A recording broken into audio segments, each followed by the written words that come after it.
I want to bring in Jane Hume now. She's the Shadow Finance Minister. Thanks so much for your time, Jane. First of all, there was a lot in that media conference that was directed at Peter Dutton, that he made false statements in regards to what the Indonesian president had to say. What do you say about that this morning? Well, there's no doubt, Laura, that there are national security implications in the information that we received yesterday about the potential for Russian bases within Indonesia. Now, what the coalition want to know is exactly what has occurred there. We've asked for a briefing from the Foreign Minister, we've asked for a briefing from the Defence Minister, so we can better understand exactly what the situation is. It does seem like the Prime Minister and the Foreign Minister and the Defence Minister are very busy deflecting questions this morning rather than directly answering as to whether there has been a request made by Russia. This is something we simply need to understand. The coalition have asked for a briefing. We'll wait to see what the outcome of that briefing is. So you've asked for a briefing and you want to understand, at least privately, whether that request was made. Why? What would be the implication? Well, it does seem like both the Defence Minister and the Foreign Affairs Minister were blindsided by this information yesterday. Now, if that's the case, perhaps there has been some failure in our diplomatic relations, some failure in our foreign relations. If that's the case, we want to understand it.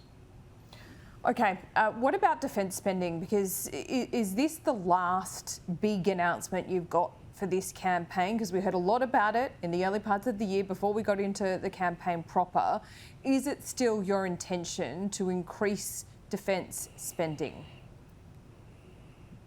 Laura, I'm not going to preempt any announcements by Peter Dutton in the lead up to the election. What I will say, though, is that it seems to be a consensus view that Australia's defence spending has been inadequate in order to maintain our national security.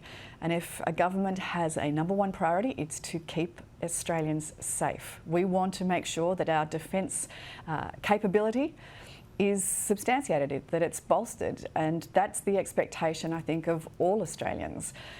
So we're very disappointed to see that about $80 billion has been ripped out of defence under the Albanese government. Now, they'll say that they're restoring that, but essentially they're reprioritising only about $50 billion of that.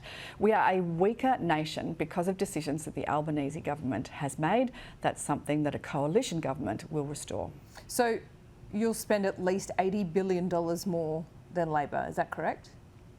Laura, I'm not going to preempt any announcement that may be made on defence. It's very important that I don't do that. But what I will say is that this has been a priority. Out of defence, and you'll say you're going to do better on defence. That's the bare minimum, isn't it? $80 billion more? That was $80 billion that they chose to take out of defence over the last 3 years. That's left Australians less safe than they were. That's left our defence forces less capable than they could be. That's not acceptable. We'll make sure that a coalition government lives up to the promise, the first and foremost promise of any Australian government, which is to keep its citizens safe. Okay, I just want to show you this in terms of safety. This was taken and put on social media because we seem to be in the TikTok election, which, has all the,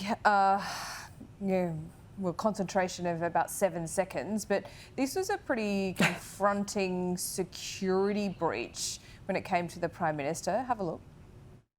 Mr Albanese, I have a question for you on behalf of hundreds of thousands of Australians around the country. I'm Fiona. Hi. Nice to meet you. Hey. There are hundreds of thousands of Australians around the country who are unable to afford housing. And I have a question for you, Mr Albanese.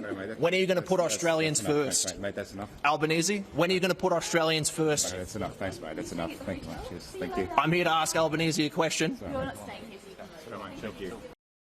Yeah, so they're finding their 7 seconds of fame on TikTok. This is the kind of thing that's happened to Peter Dutton as well.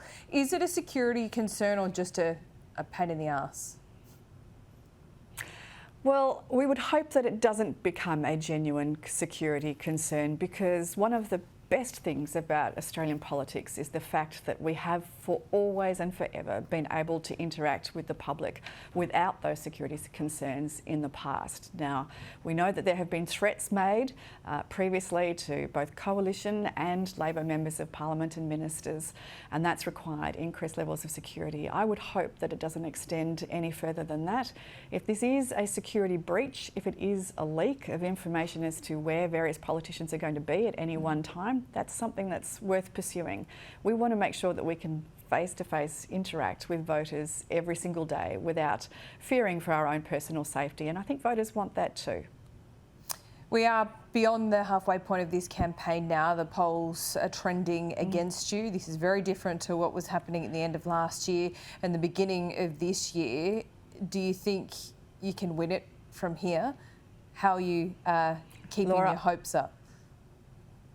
Well, Laura, we didn't pay any attention to polls last year. We don't pay any attention to polls this year. What we pay attention to is what it is that we're hearing on the ground. And every single day. Every single day. Yes, we do, for very good reason, because the most important poll we can take is the one that's on the ground. And every day when I'm out there talking to voters, knocking on doors, standing outside of supermarkets, going on listening posts, they're telling us the same thing, and that is that they are poorer under Labor, that their standard of living has gone backwards in the last 3 years, and that they're crying out for change, not simply more of the same. We've seen a cost of living crisis under Labor, an energy crisis under Labor, a housing affordability crisis under Labor, and the only solutions that they have is more of the same. Cleaning up Labor's mess has always been a coalition responsibility, and it's always been something that we've stepped up to do. We'll do so again. Jane Hume, we'll leave it there and we'll speak to you soon. Thanks so much. Thanks, Laura.